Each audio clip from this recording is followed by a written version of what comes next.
On to the big story we're tracking this evening. Viewers, we saw hundreds of Congress workers donning black clothes hit the streets this morning. Now, the Congress party claims this is them speaking for the people, for the grievances faced by the Aam Aadmi, for the misery surrounding price rise, inflation and unemployment. It started with Rahul Gandhi's press conference in which he made the intent of the protest amply clear. He said democracy in the country is just a memory now. He also spoke on issues of unemployment and inflation and said all institutions in the country are controlled by the RSS, and this, the Congress said, is the very reason behind their planned marches towards the Rashtrapati Bhavan. But were these protests actually about taking up the common man's fight? That's the question we're asking. Now, are we to believe the several Congress leaders, including Rahul Gandhi, who said they want to protest against price rise, against inflation and GST, or are we to question the fact that while several Congress workers were seen braving heavy rains as they protested outside the AICC headquarters, senior Congress leader P. Chidambaram was left wondering how to step out since it was pouring heavily?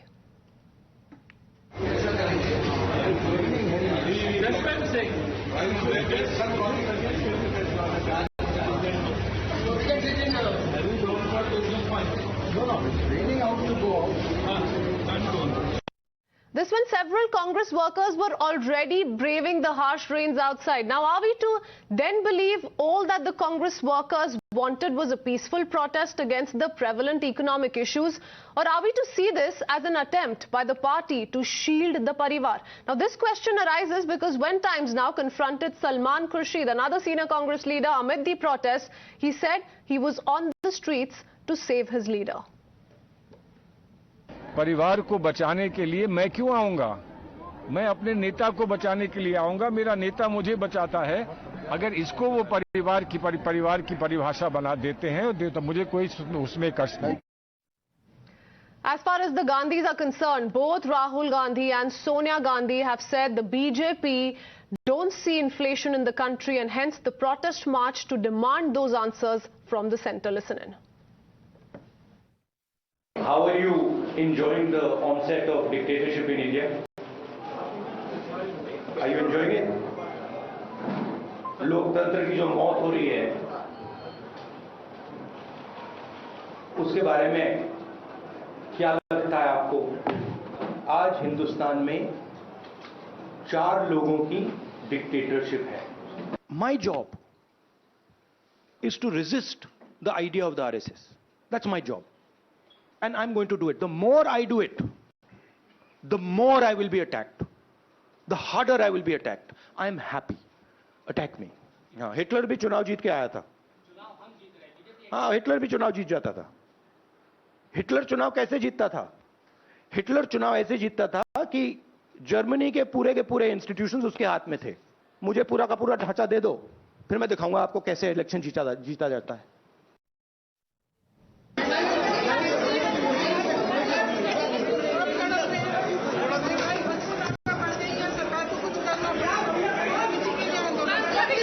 And we were forced to detain them. Yeah.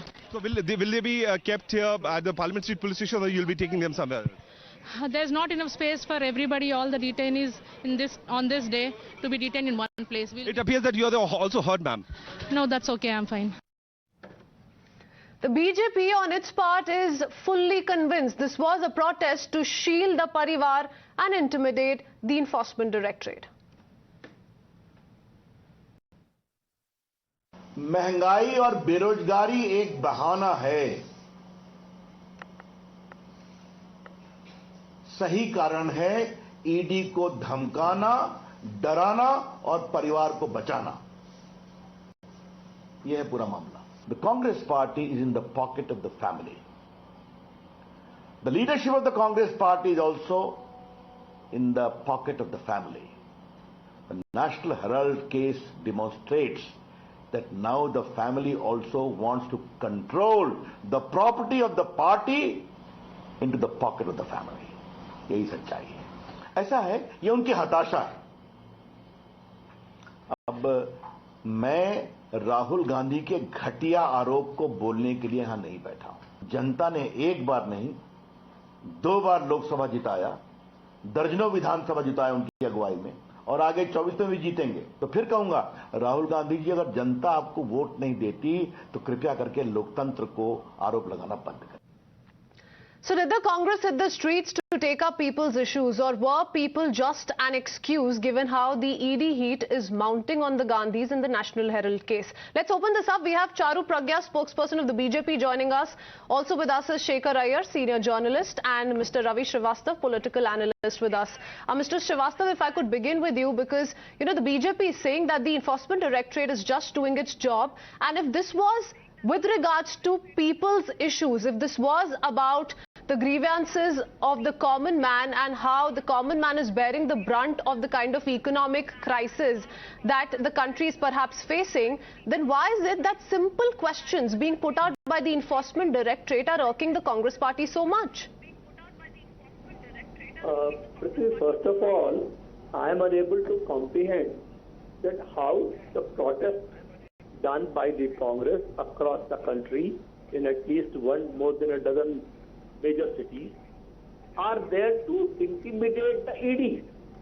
And where is the need for intimidation? Have they not cooperated? Has Rahul Gandhi not been interrogated for more than 50 hours? Has Madam Sonia Gandhi not interrogated for 3 days for several hours? Are they not complying with the all requirements of ED? Is Mr. Kharge not appearing before the ED? Are they not replying their questions? So where is the question of intimidation? Okay. It's the government which is intimidated by the demands raised by the Congress party, intimidated by the demands raised by the entire opposition. The price rise, the unemployment, and the GST on the basic products like the milk and the atta and the dal and the chawal. Why people will tolerate it? And that's the reason that this protest is receiving a great response. But Mr. Srivastav, there are other forums to take up those debates as well. But we've seen how just 4 days ago, when Nirmala Sitharaman, the finance minister, was giving some of those replies on these very issues, the Congress party staged a walkout. But let me take that up with Charu Pragya. Charu Pragya, if you want to come in and respond to what Mr. Srivastav is saying, how is it that the BJP feels that, you know, perhaps this is a tactic by the Congress party to intimidate the Enforcement Directorate? They've adhered to each and every summon issued to all of those leaders. And what has been going on while these summons have been issued and the questioning has been going on, Congress workers have resorted to arson, to holding the country to ransom while the questioning continues. Congress senior leaders have come to national media and said, if you touch Mrs. Gandhi, we'll ensure there is a law and order problem. I don't think that is called cooperating with the investigative agencies. That's literally holding them to ransom. Today, whatever they are doing on the streets of Delhi, they say that it is because of price rise, but frankly, it's a distraction tactic. They don't want to discuss price rise, because had they wanted to do that, they would have done it in Parliament. The very Parliament they have not continued to allow to run, because every day they come up with a new drama. So dissent is welcome in democracy. Debate is welcome in democracy. Is this kind of drama welcomed day after day, when the running of the Parliament is costing the exchequer so much money? Every minute of Parliament is costing us, the citizens of this country, 2.5 lakh minutes per month. And you know, before you came to me, Kritsween, I actually got some facts, and I want the Congress people more than anybody else to dwell on these facts and numbers. Allow me 10 seconds more. I'm giving you inflation rates in my country.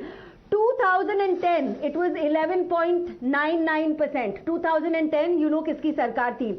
2013, Okay. it was 12.17%. Okay, so those are some of the numbers. But you know what's interesting is, Charu Pragya, I'll come back to you on the numbers. Let me finish it for the latest two numbers also. Okay, quickly, we need to move on. Just let me give you the last two numbers. 2019 and 2019 is pre-COVID, inflation in my country was 3.73%, and today, June 2022, it is still 7%. So what I want to say is that every shouting out that the Congress people are doing, I don't think they're even aware of the price of And the hence the dal, question which has comes in. come down Mr. by Srivastava, 65 rupees hence the per question kilo comes since in. the UPA era. Who is it that is mounting pressure on whom? Because it's the ED phase that the Gandhis are facing at the moment. More and more details coming to light with regards to the ongoing probe. Many say they're perhaps rattled at the fact that, very recently Young Indian office was sealed and a lot of activity could be witnessed in the AICC headquarters immediately thereafter. But if I could bring in Mr. Iyer quickly. Mr. Iyer, why we're talking about this story is also because there seems to be some sort of a miscoordination, if I may call it, within the Congress ranks. You have somebody, who's giving too much heat to how it's raining heavily outside, while several Congress workers are braving those very rains right outside the AICC headquarters. And then you have, another senior Congress leader who comes out and says, yes, we're out there to support our leader. Okay, this is not about a parivar, but this is about our leader, standing in support with our leader. So is this really about a parivar, or were they really trying to put out people's issues? Well, Christine, you have hit it on the head, because we only a few days ago we saw Digvijay Singh, asking where should he put his hajri, where should he put his attendance. All the Congress leaders are under pressure to display, their loyalty, and also to show that how they are upset, as the Gandhis are, about what has happened. And the problem with the ED case is that Sonia Gandhi and Rahul Gandhi do not have answers.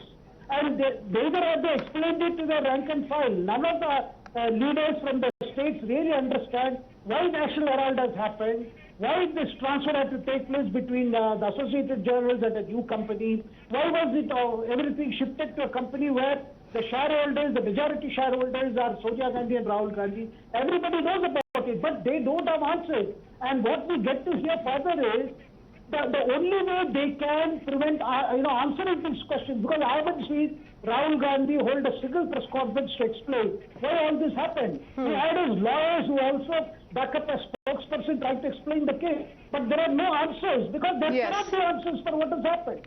So hence, because there are no answers, and yesterday, interestingly, we put out another special report, based on ground evidence on what is it that several properties in the name of National Herald are doing, how so much money is being earned via those properties which were first acquired on concessional rates. So, Mr. Srivastava, the question then is, since, there is a Hawala transaction angle that the Enforcement Directorate has revealed or is perhaps looking into, involvement of 5-6 other companies via which money was laundered, those are some of the aspects that perhaps the Enforcement Directorate wants to look at carefully. Has that rattled the Congress party to now be forced to take to streets and talk about price rise and inflation, wherein they could easily debate this on the floor of the House?